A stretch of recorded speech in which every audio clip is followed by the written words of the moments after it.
Hello and welcome to episode 211 of Ask M&R Productions, a series where I answer your questions. If you have a question you want answered next week, leave in the comments section below. And as always, if you enjoy, hitting the like button is greatly appreciated around these parts. Anyway, I found these glasses at Target last week. They were like $10, and I thought they would be really funny to wear in a skit video that I'm going to be working on in the coming month. But turns out I also like the look, so I'm kind of going to keep it around. Anyway, let's get into our first question from Jackson. He says, which Boba Fett minifigure would you like to get the most? Ranking the following is also an acceptable answer. Definitely the top desire right now is a full armor Boba Fett with the correct colors with the new Book of Boba Fett / The Mandalorian armor. That is followed by his black robe appearance in The Mandalorian. I think I like that look the second most. And then Diaper Boba Fett, as you call him. And then finally post-Chrysanthemum beatdown robe outfit. But I really genuinely think we will not get a correctly colored helmet, probably ever. And we will probably only get one of the other three at some point in another Boba Fett set. Darthzilla says, what do you think about the new Mandalorian's N1 Naboo Starfighter official set compared to the impressive mocks we've seen that look more accurate? I have seen this rhetoric around the new LEGO set a lot. And I don't understand it because it's no different than literally every other LEGO set ever. For every LEGO set, there are a dozen better mocks than the actual LEGO set. LEGO sets are constrained by so many things that mocks are not constrained by. You don't have to like it. You don't have to like that LEGO constrains himself by cost and by which parts they're willing and able to produce and by the lack of wanting to use drum lacquer silver on the Mando Naboo fighter to make it look shiny like it does in the show. You don't have to like those things. But we gotta acknowledge that they exist and that is at least partially why every single time LEGO reveals a set, there's always going to be better mocks. So I don't think anything in particular about it. I think the LEGO set is pretty good for a LEGO set. Very good, actually. I'm very excited to get it. I pre-ordered it. I can't wait for June 1st. But as always, there are better mocks. And that's just, I don't know, it's not something that I even think about. But there will always be mocks that are better because mocks have zero constraints other than, I guess, LEGO pieces that exist in the entirety of forever as far as how they can look. So yeah, I'm not hopping on board the hate on the Naboo fighter train because there's better mocks, because by that logic, I would therefore have to hate literally every set ever. Moving on from Daniel House, he says, suppose fans really wanted to meet you. How would we know when the next time we can meet you at a convention is, or something like that? The only other two conventions I am doing this year, I'm going to drive up to Brickworld Chicago, and I'm going to drive up to Brick Fair, Virginia. Brickworld Chicago is in mid-June. Brick Fair, Virginia is the first weekend in August. You can Google either of those conventions, and you will find everything you need to know. I unfortunately don't have any affiliate link or code for them, so yeah, just buy the tickets. They're usually $10 or $15. I don't know. MPF Game says, thoughts on the new Horizon Forbidden West set? Personally, I think it looks incredible. Do you think there are chances of getting more gaming sets in the future? And if so, which video game set would you want the most? I think, my only video game I play is Call of Duty. And so obviously that would therefore be the video game set I want the most, but I and everyone else knows LEGO's never making Call of Duty sets. That's fine. I accept that. Not a big deal. So I don't really want anything from the video game space brought into LEGO. It's just not my thing. The Horizon Forbidden West set is fantastic. That is a really cool looking thing. I don't even know what it is. I don't play the game, obviously. But for people that are fans of it, that is freaking amazing. I'm really happy for y'all. And there will definitely be more gaming sets. I think Legends of Zelda has got to be next, right? That seems like the big one that everyone wants. They've done the other Nintendo property, Super Mario, and so it's the obvious next evolution. It's got to be coming. And so we got Legends of Zelda. I'm sure there are plenty of other wonderful gaming franchises, very deserving, and will eventually get some LEGO gaming sets. It seems to have become somewhat of a sub-theme for LEGO here at the 18+ range, so I would definitely expect more over the next 2 to 5 years. Sir MC says, I have the money to buy one set between the Mando N1 Starfighter and the 2021 Slave 1, but he's not sure which one to get. I think the answer here is pretty easy, just because there's a pretty big price difference, especially if you're on such a tight budget like you suggest. The Mando N1 Starfighter right now is $60 on Amazon, and the Slave 1 is $40 on Amazon. That's $20 difference, and so I would really lean towards the Slave 1 at that point. I also think the Slave 1 is fantastic for display because it comes with the little stand cart thing that puts it on display, so I would highly recommend the Slave 1 over the Mando N1 Starfighter on your budget there, and then you can also probably go out and get a battle pack or polybag or something too if you're looking for a little bit more to add on. Joe Boo says, why are we able to pre-order some sets, but others we can't? I honestly have no idea. That there's no rhyme or reason particularly as to what is and what isn't pre-orderable from LEGO.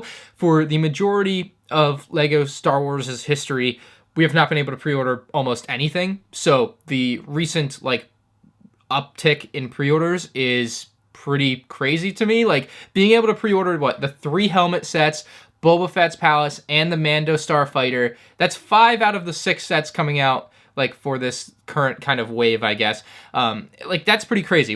It's a little weird that you can't pre-order the Dark Trooper set, which to me is probably going to be the most popular one. I am pretty sure more of those will sell than anything, but I find it really interesting because I've been putting out my affiliate links on Instagram and YouTube, and the data I've gotten back tells me, you know, a set like the Boba Fett's Palace is selling 4 times worse than the Naboo Starfighter. So for every 4 Naboo Starfighters that I sell through an affiliate link, only 1 Boba's Palace sells through the affiliate link. So I find that sort of stuff interesting too. It seems to be like 50-50 right now. They reveal some things and they'll be like, and you'll look on the LEGO comments and they'll be like, where's the pre-order? Can I pre-order? And they'll be like, no, it'll be out June 1st. And it's like, well, that's dumb. Like, then what's the point? Like, just let us pre-order. We're trying to give you money, you know what I mean? Almost says, did you know that if you have a Disney annual pass, you get a 10% discount everywhere within Disney Springs, including the LEGO store?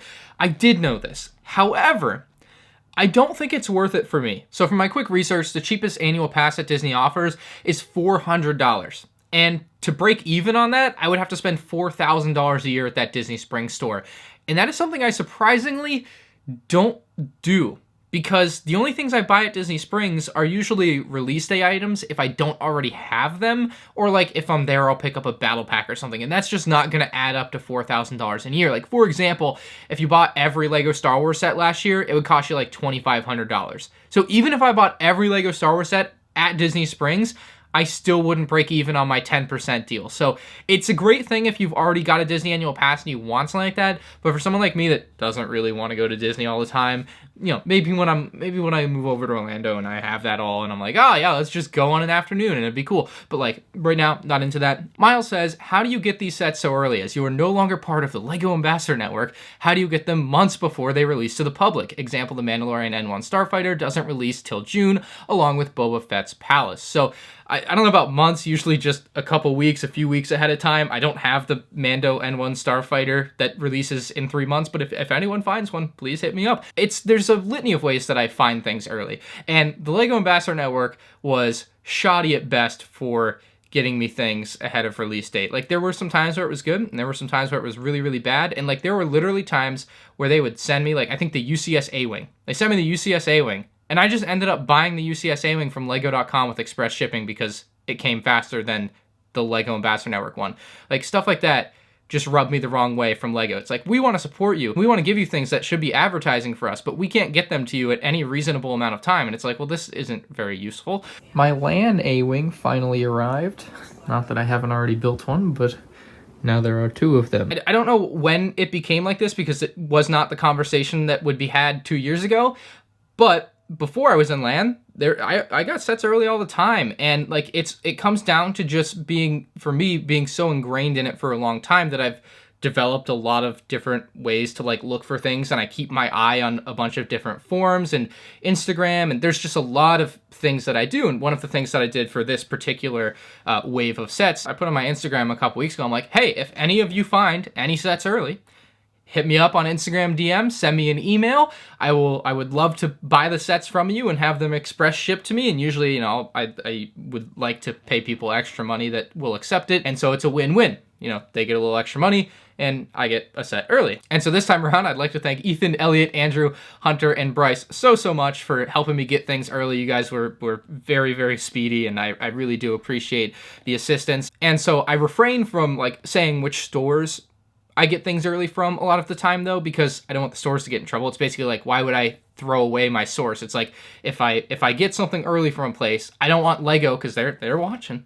I don't want LEGO to be like, hey, stop that store. Nah, dude. Screw that. So I kind of keep it somewhat secretive, and I try not to like give away too much on that level. But yeah, it's either coming from fans who have found stuff early and they contact me. I'm like, oh, dude, hell yeah, I'll buy that off you. Or a lot of times in the past too, it's if one of my local stores happens to get it early and I go and I ask and they have it in the back because I'm checking the online stock checker, or if a store an hour and a half away from me, that's a usual typical distance I'll drive to either Orlando or down south into Florida. Like when I drove to get the Rise of Skywalker sets early, this was before I was in the LEGO Ambassador Network too, a store over in Tampa had the sets, I guess it was a couple weeks early, maybe it was a few weeks early, and I called them and they said they had one of the sets. Get the new version of that set there. I am ecstatic. I think should be a pretty fun drive. And so I like mulled it over because it's a 5-hour round trip drive at least. And I was like, screw it. I'm going to go. I'm going to get this one set. I think it was the Yoda that they said they had. And I'm like, maybe they'll have the rest, but I guess not. And so I just went over, and when I walked in, my face, oh my God, dude, the thrill of the hunt, it is incredible. When you drive 2.5 hours and you walk into that store, not knowing you're about to walk into just the craziest thing you've seen. So I've basically given myself as big of a reach as possible for like trying to find things early, and I think that really helps. Like if you're just going to your local Walmart, it's just probably not going to happen. My local Walmart ain't it either, trust me. So it's always something different, but I really appreciate when you guys help me. James says, I'm about to graduate college and do not display or use my minifigures, and they just collect dust. Is it worth selling all of my minifigs, such as Phase 2 Captain Rex, to buy more sets to display? James, I envy your position very much. And I bet a lot of other people envy your position a lot as well, because you don't care about minifigs, and that's an incredible skill to have. A lot of people care about them. And so being able to like detach from them and just sell them, because they are usually the most valuable part of the set. And so if you go and sell your Phase 2 Captain Rex, that's like $200 that you can put towards a UCS set or something. That's a pretty incredible chunk of change if you just want to be displaying ships anyways. So 110%, bro. Sell those minifigs, eBay, Mercari, wherever. Get as much cash as you can for them and just turn that into more LEGO sets that you keep selling the figures for. The figures are a pretty valuable chunk in the set, so you are considerably cutting your cost down. A lot of people do it the opposite way, where they'll buy a set and they'll sell just the build to keep the minifigs. So it's kind of interesting to see you doing it the other way, but yeah, dude, get rid of them. Joe Robinson says, how do you pay for all of your LEGO? Do you make a lot of money back from YouTube/selling sets, or do you have another job? So way back in the day, I did plumbing with my grandpa who runs a plumbing business, and so I think I got $10 or $15 an hour doing that, and those are some good times, 5-10 years ago, whatever. And then I had a job at a laser tag place making like $8.35 an hour.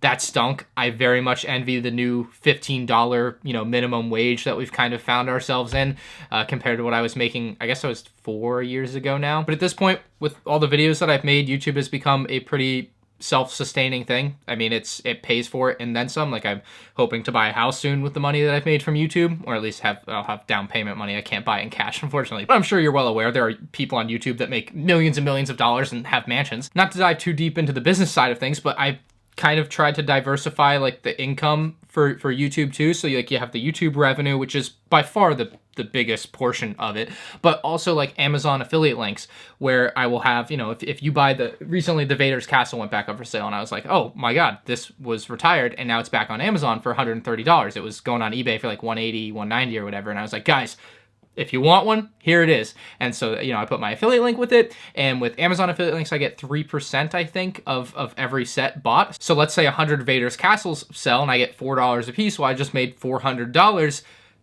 My Vader's Castle that I just bought is paid for, and then some. And then another income revenue stream that's kind of been popping up recently is getting sponsors for videos, which is pretty crazy. Like, I hopefully will be having some more here soon, but I do kind of do merch, but I don't make that much money from my merch, so it's like, it's kind of a wash at the end of the day for that. But yeah, I don't really sell my sets that often. So the bulk of it's just YouTube revenue, affiliate links, whether that be Amazon, LEGO, Entertainment Earth, and I think I have Zavvi as well, and stuff like paid sponsorships. So that's, pretty much how most YouTube people make their money, I would say. There's definitely other things I could be doing that I'm not, but I'm pretty happy with where I'm at now. I can buy all the Legos I want, so, can't complain. Some guy says, with the rumor of a BD1 buildable character coming out, what do you think the chances are of finally seeing the Mantis from Fallen Order? Is it worth waiting, or am I better off finding a decent mock to buy? So I will actually be reviewing the Republic Bricks Mantis here soon. I've had it for a while. I just haven't had the time to build it, so maybe you'll be interested in that one. But I do think there's a chance LEGO will make one. In fact, I wanted to put this out there because it's kind of been an underground theory that a lot of people have been talking about in the LEGO Star Wars rumor area, part of the world, whatever, is that the rumored Cad Bane's ship there's just like some weird, I don't know, it's so weird that would be $160. Some people are kind of hypothesizing that it might be the Mantis from Fallen Order. I'm just throwing that out there. It's not like confirmed or anything by any stretch of the imagination. Don't run wild with that. Red Harcourt says, is there a Lego Star Wars retail minifigure that has come around in the last 5 to 10 years that you think will compare to the price of Cloud City Boba Fett?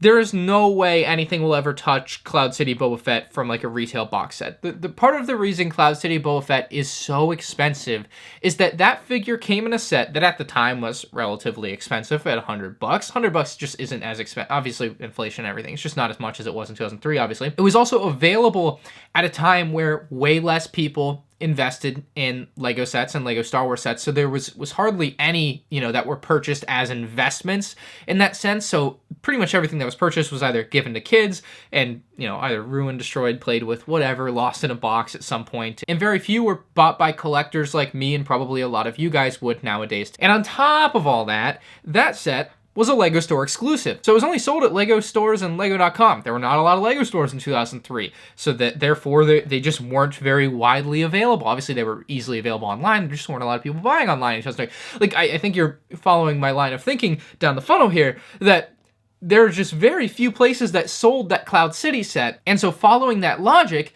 very few would have been produced. I don't know how many would have been produced, but if it's not available in every store in America like most sets nowadays, then considerably less would have been made because you only need so many to fill the few stores that it would be in anyway, and online sales aren't booming like they are now. So the problem with seeing anything ever touch or catch up to the value of Cloud City Boba Fett is that everything else has been produced in such higher quantities than Cloud City Boba Fett. It's just like a supply and demand thing. It's just not going to happen. There's just too much supply of everything else. Even so, having high supply doesn't necessarily mean you're going to have a low price. I think Captain Rex Phase 2 from 2013 is a pretty decent example, and there's even more recent figures that are worth a couple $100, but to see something hit $2,000 like that, it's just not going to be happening. Volcom Bryce says, hey Ryan, I was watching your review on Boba's Palace, and I couldn't help but think my daughter recently got the Friends Treehouse for $80, and comparing it to the Palace, it's terrible how much more playability you get for $20 less, and I can't help but think Lego does try to charge more for less when it comes to Star Wars Lego.